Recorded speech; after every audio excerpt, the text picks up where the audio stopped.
Materi kita hari ini yaitu termodinamika dengan materi entropi dengan saya sendiri Syahir Natalia dengan NIM 43224082. Baik, entropi adalah derajat ketidakteraturan sistem atau kekacauan sistem yang dinyatakan oleh besaran termodinamika yang lambangnya S.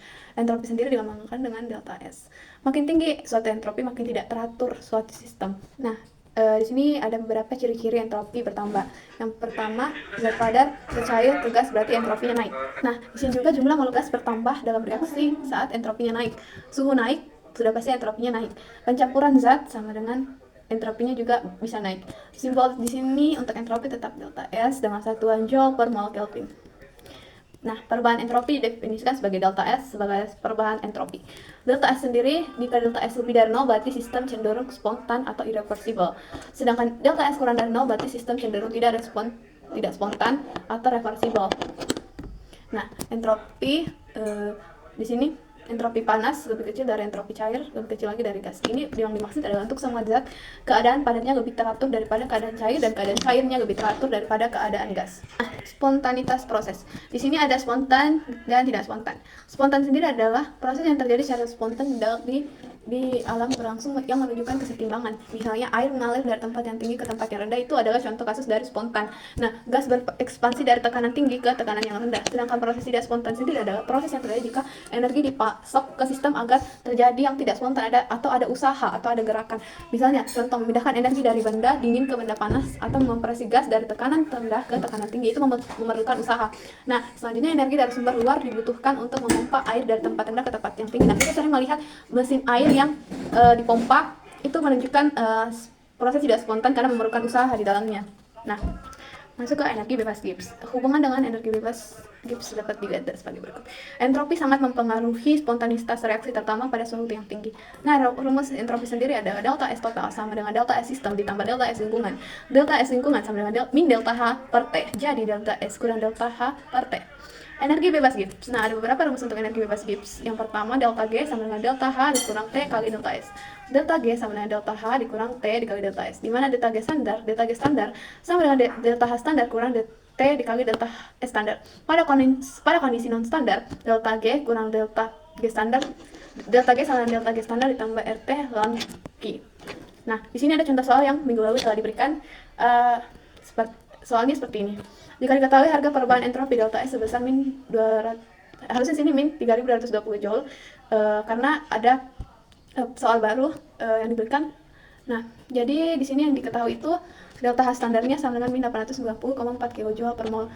Delta H standarnya sendiri adalah min 320 yang telah diubah. Namun di soal tersebut masih min 242,2. Nah, untuk T-nya, temperaturnya masih sama 25 derajat. Jika dikonversikan ke Kelvin itu 298. Untuk tekanan parsialnya itu CH4 di 2 atm, O2 1 atm, CO2 0,5 atm. Nah, kita langsung hitung ke delta G standar. Delta G standar sama dengan delta H dikurang T dikali delta S standar. Delta G sama min 890,4 kurang 298 kurang min 3220 joule sama min 890,4 ditambah karena tadi min, jadi min itu positif, ditambah 956,56. Nah, sama dengan min 890 ditambah 959,4, hasilnya itu 69,16 kJ per mol. Nah, untuk Q-nya sendiri, PCO2 per CH4 dikali P2O2 karena reaksinya O2-nya karena reaksi O2. Nah, 0,5 dibagi 2 sama dengan 0,25. Untuk 0,25 sendiri adalah min 1,386. Nah, kita bisa hitung delta G standarnya. Delta G biasanya sama dengan delta G standar ditambah RT dikali ln Q, di mana 69,16 dikurang RT ln Q-nya itu 3,43. Jadi hasilnya adalah 3,43. Kurang 3,43 jadi hasil 65,73 kJ. Nah, lanjut di sini saya buat contoh soal. Di sini saya buat contoh soal untuk etanol. Di sini C2H5OH liquid ditambah 3O2 gas menghasilkan 2 CO2 gas tambah 3H2 liquid. Nah, jika diketahui bahwa perubahan entropi standar delta S sebesar 160 joule per mol Kelvin dan perubahan entalpi standar delta H standar sebesar min 1367 mol per mol, di mana tekanan parsialnya O2 CO2 berturut-turut ada 2 atm dan 0,5. Sedangkan C2H5 dalam bentuk cair dan H2 adalah juga cair, berarti H2-nya ini nanti tidak akan masuk ke Q-nya.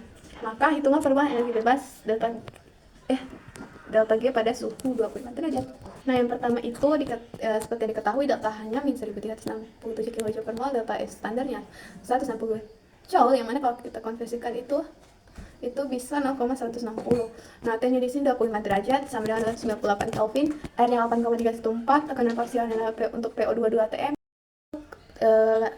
Yang pertama itu delta G standar sama dengan delta H dikurang T dikali delta S, di mana delta H-nya itu min 1367 dikurang 258 dikali 0,160 sama dengan min 1367 dikurang 47 1,367 dikurang 47,68, jadi hasil di sini min 14,14 kJ. Nah, untuk yang kedua adalah kita tentukan Q-nya adalah PC2 bagi PO2 kali pangkat 3. Kenapa di sini O2-nya pangkat 3? Karena di sini O2-nya itu ada 3, yaitu 3 O2. Berarti 0,5 dikali 2 dibagi 2 kali 3. Berarti 0,25 bagi 8 adalah 0,0325. Dan 0,03125 adalah min 34657. Nah, langsung saja untuk delta G-nya adalah delta G standar ditambah RT Q adalah min 14,14 ditambah 0,08314 kali 298 dikurang 3,45657 sama min 14,14 dikurang 85,86, yaitu min 71,72 kJ. Di sini hasilnya min berarti reaksi tidak spontan atau reversible. Oke, sekian dari video saya. Kurang dalam yang mohon dimaafkan dan terima kasih.